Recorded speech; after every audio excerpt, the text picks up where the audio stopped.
I've heard military advisors claiming that if the tension increases in Europe and in the Ukraine war, this area will be the most important area in the world.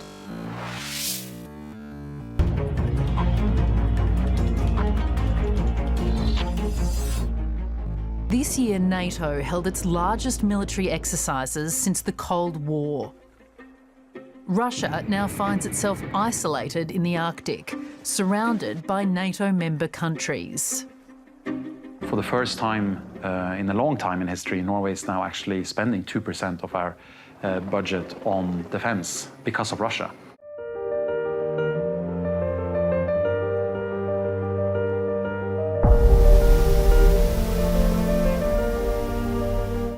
So I'm standing on it. Yep, you're standing on the biggest rare earth deposit in the world. And if you choose, we welcome you into the United States of America. We need Greenland for national security and even international security, and we're working with everybody involved to try and get it. But we need it really for international world security, and I think we're going to get it. One way or the other, we're going to get it. Hello and welcome to Faux News. I'm your host, Faux Hughes. With melting ice caps, advances in technology, and the ever-emerging multipolar geopolitical order, the Arctic is quickly becoming one big chessboard. The two most key pieces on this chessboard at the moment are the Svalbard archipelago and Greenland. Svalbard is a Norwegian-controlled archipelago in the Arctic. It lies roughly 1,000 kilometers from the Norwegian coast and is approximately 375 miles west of Franz Josef Land, a Russian-controlled archipelago in the Arctic. It lies very close to the Northeast Passage, which runs along the coastlines of Siberia and Norway, connecting the North Pacific with the North Atlantic Ocean. Crucially, Svalbard is located only 700 miles from Murmansk, the home port of Russia's Northern Fleet on the Kola Peninsula. The archipelago came under Norwegian control in 1920 with the passage of the Svalbard Treaty. It gave sovereignty to the island chain to Norway while granting the right for a presence on the islands to all signatories of the treaty, which included 46 countries, ultimately including Russia. The Soviet Union made two small mining outposts on Svalbard. One was at Barentsburg, which is still inhabited today with roughly 500 inhabitants, and Pyramiden, which was deserted in the late 90s. In recent years, there has been talk of Russia coming back to Pyramiden to open the abandoned mine there. There was also an incident in 2022 when a Russian trawler, which is a small commercial ship, was accused of intentionally cutting an underwater cable when they traversed it over 100 times. Svalbard is home to the world's largest commercial satellite ground station. The antennas on the island receive information from satellites in space and then transmit this information via undersea cables to the Norwegian mainland. This information is provided to important agencies like NASA and the European Space Program.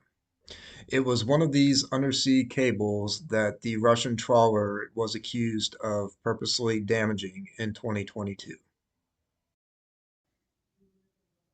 In short, Svalbard is an incredibly strategic location. It is not far from the Russian mainland and the home port of Russia's Northern Fleet, and it is also located very near to the Northeast Passage, which, as the ice caps continue to melt, is going to become increasingly traveled and a very important shipping route, both for commercial and military vessels.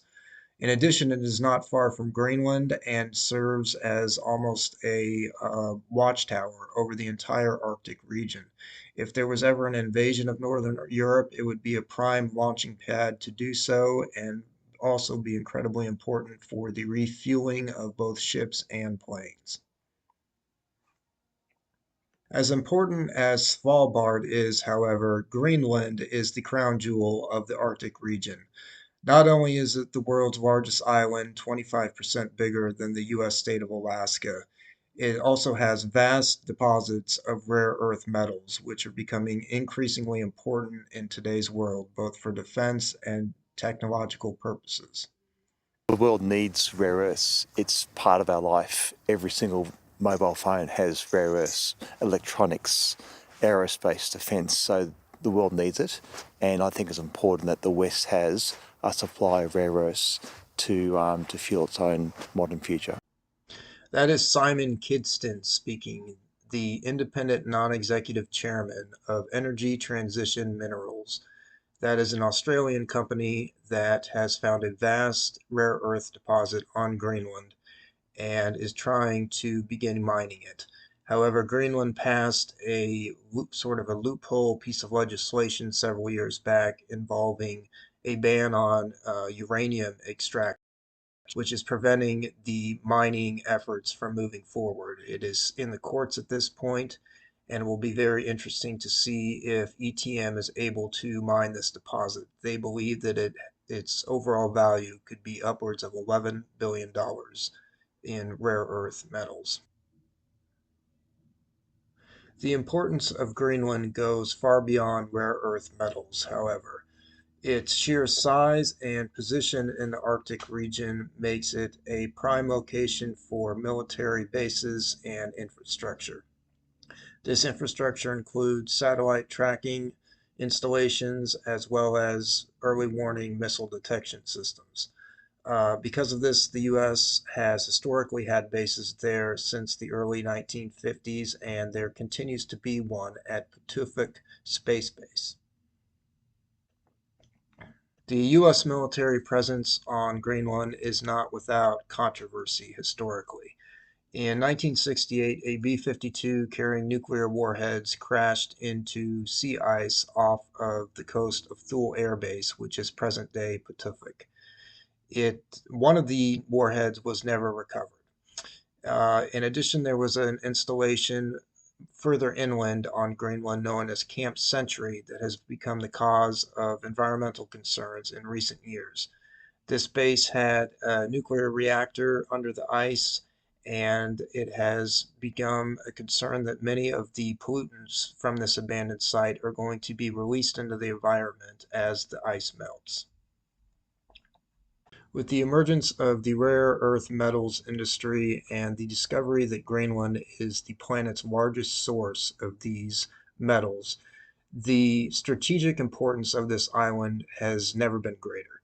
As such, the Trump administration since day one has been pushing for Greenland to become part of the U.S.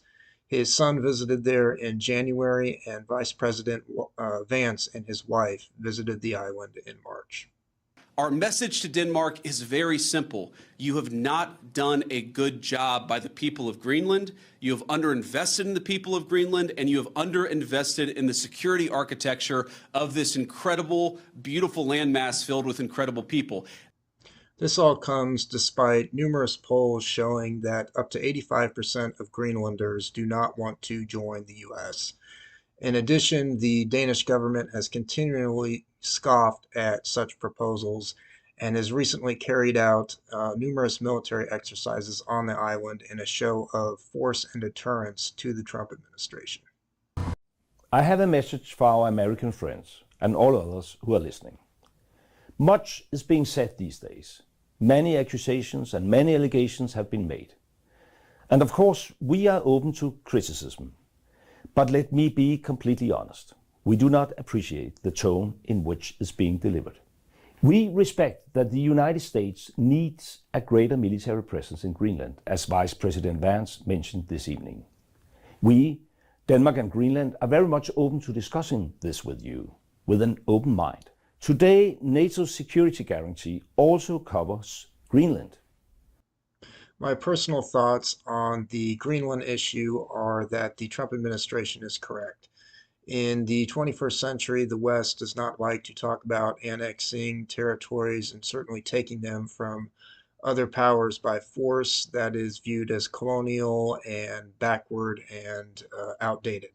That being said, one needs to only look at the map to see the incredibly strategic location that Greenland occupies. Its sheer size makes it such an important pawn on the chessboard that it cannot be ignored. I also have serious questions as to whether or not a European power, albeit a small one, aka Denmark, is able to exercise the control over the island, even with the help of NATO, necessary to ward off potential threats from Russia, China, and others. As Trump has said in recent comments, the Arctic is becoming the next big battle space. This is why he has very shrewdly purchased 48 icebreakers. The U.S. At this time is currently only in possession of one. This is because he knows that the Russian threat in the Arctic is very, very real, and that it needs to be countered with the ability for functionality in that region. But even with the icebreakers, so we're going to order 48, and Canada wants to be part of the deal. I say, you got to get your own icebreakers. I mean, if you're a state, you can be part of the deal, but if you're a separate country, you've got to get your own icebreakers.